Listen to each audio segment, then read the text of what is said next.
नमस्कार. 51व्या बालवैज्ञानिक प्रदर्शनासाठी आपण या ठिकाणी आलेलो आहोत. लातूरहून राजनंदिनी आणि तिचे टीचर या ठिकाणी आलेले आहेत. आपण जाणून घेऊया त्यांची थीम काय आहे.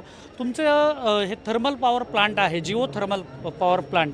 तर ह्याबद्दल जरा नेमका हा काय प्लांट आहे आणि या ठिकाणी तुम्ही आला आहात, कसं वाटतंय? सर, पहिली वेळेस तर मी हे तुम्हाला सांगते की माझं जे एक्सपिरियन्स आहे स्टेट लेवलला येण्याचा ते मी तुम्हाला सांगते. सर, स्टेट लेवलला येणं म्हणजे सगळ्याच विद्यार्थ्यांसाठी खूप जास्त गरजेचं आणि खूप जास्त इम्पॉर्टंट आहे. इथं आम्हाला खूप नवीन नवीन गोष्टी शिकायला भेटते. खूप चांगला उत्तम एक्सपिरियन्स येतो. अनुभव इथला खूप चांगला असतो. नवीन नवीन मुलांसोबत इंटरॅक्ट करायला भेटते, जे की आमच्यासाठी खूपच जास्त गरजेचं आहे. रोज सकाळी इथं सायन्स टॉक होतो, त्याच्यामध्ये खूप नवीन नवीन गोष्टी आम्हाला शिकायला भेटतात आणि रोज आमचे नवीन फ्रेंड्स बनतात व त्यांच्यासोबत इंटरॅक्ट करतो आपण सगळे. एखादी वेळेस वाटतं आणि फिरूनसुद्धा घेतो. तर हे जे अनुभव आहे स्टेट लेवलचा ते नक्कीच मला भेटला आणि याच्यासाठी मी खूप लकी आहे असं मला वाटते. आता आपण बोलूयात माझ्या प्रोजेक्टबद्दल, जे की आहे Jio thermal power plant. Jio thermal power plant म्हणजे असते भूऔष्णिक ऊर्जा निर्मिती. त्याचं जे रिझन आहे आपण हे चूज केलेलं आहे कारण सर 2050पर्यंत जे पण नॉन रिन्युएबल रिसोर्सेस आहेत ते सगळे संपणार आहेत आणि त्याच्यासाठी आम्ही डिसाईड केलेलं आहे की आम्ही जिओ थर्मल पॉवर प्लांट ह्याचा उपयोग करून आपली जी फ्युचर जनरेशन आहे त्याला वाचू व त्याला इलेक्ट्रिसिटी प्रोड्यूस करू, कारण त्यांच्यासाठी कोणत्याही प्रकारची एनर्जी क्रायसिस नाही होणार. आता आपण बोलूयात की ह्याचं जे मेकॅनिझम आहे किंवा मी तुम्हाला बेसिक कन्सेप्ट देते.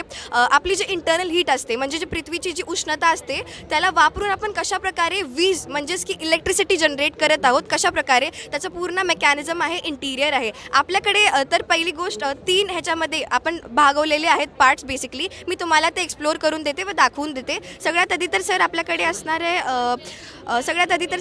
असणारे हे रे डायग्राम किंवा आपण याला फ्लोचार्टसुद्धा म्हणतो.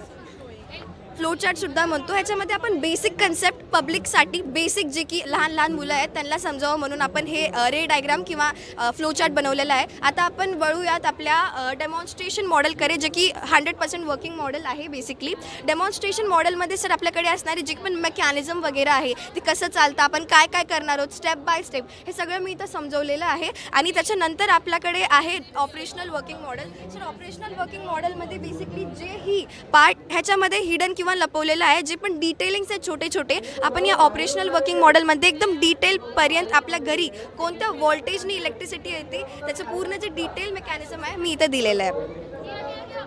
सर, तुम्हाला जर मेकॅनिझम हवं असेल तर मी तेही एक्सप्लेन करू? ओके सर, सगळ्यात आधी आपल्याला मी तुम्हाला डेमॉन्स्ट्रेशन मॉडेल एक्सप्लेन करते, जे की आपला मेकॅनिझम आहे. सर, डेमॉन्स्ट्रेशन मॉडेलमध्ये आता जसं की मी म्हणलं इंटर्नल हीट जी असते आपली पृथ्वीची ते आपण वापरून वीज किंवा इलेक्ट्रिसिटी जनरेट करणार आहोत. आणि त्याच्यासाठीच आपण काय करणार, आपल्याकडे सर 2 प्रकारचे पाईप असणार आहेत. आता प्रश्न येतो की आपण पाईप 50 ते 60 किलोमीटर्स डीप पृथ्वीच्या मध्ये अर्थचे जे क्रस्ट असतं, आपल्याला माहिती आहे पृथ्वीचे 3 थर असतात.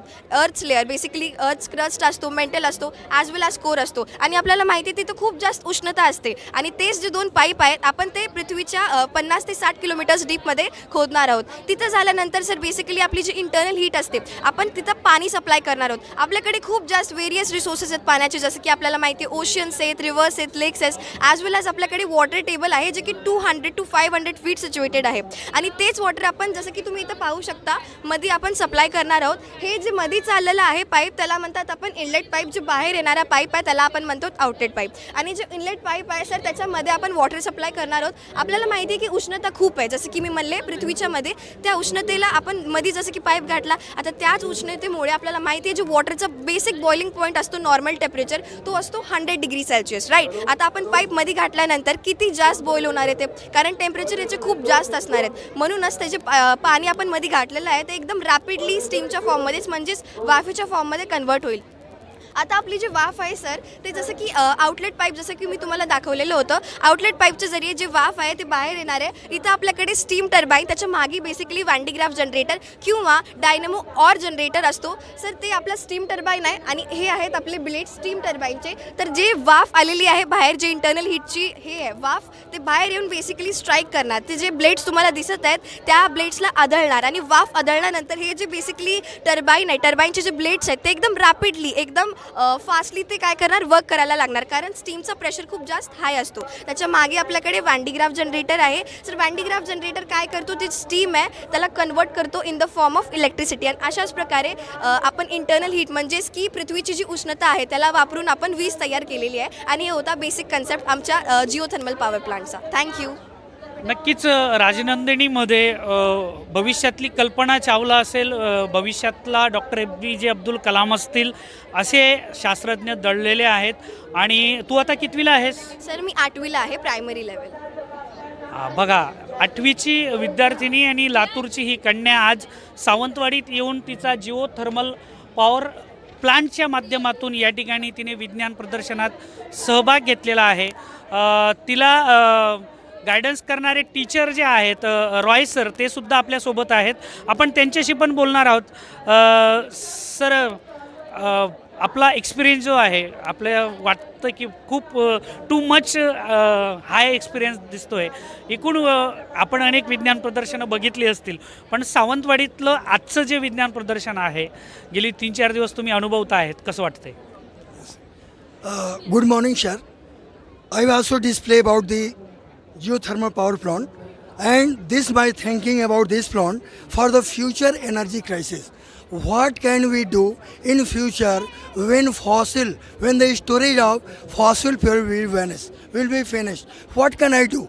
We can live in darkness, but to solve that problem, we shall also think about this plant. There are the two sources of energy in nature. One is renewable source of energy, another is non-renewable. Example of non-renewable sources, coal and petroleum. It will be fossil fuel and vanish after 2050. What can I do? Then we select the renewable source of energy as well as the geothermal power plant. Only the first, in short, in brief, I also explained it. The solar plant, it will when the raining will be possible 1 week or crowd will also 1 week. What can I do? It will be not function. Means solar plant will be not function.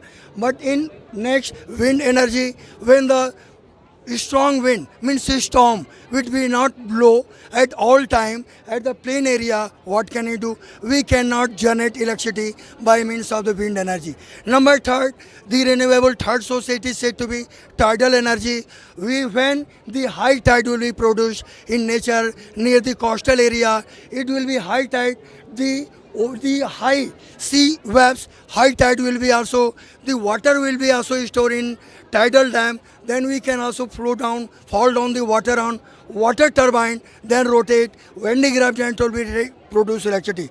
Next, hydel dam or hydroelectric power in other dams in India, in foreign countries.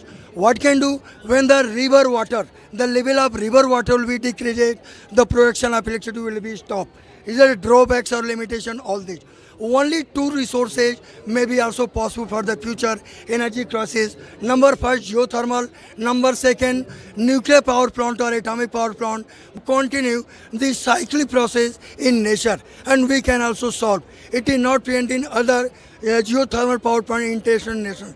These are more than 10 geothermal plants also working in USA, Philippines, Mexico, Italy, New Zealand, Kenya, etc. These are working. In India, Ladakh and Kashmir region, these are working. Thank you very much.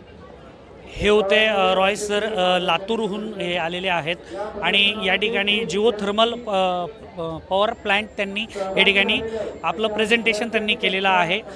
Sir, wish you all the best for your bright future. आपण अनेक या ठिकाणी विज्ञानाच्या प्रतिकृती आहेत त्यांच्याशी सुद्धा बोलणार आहोत.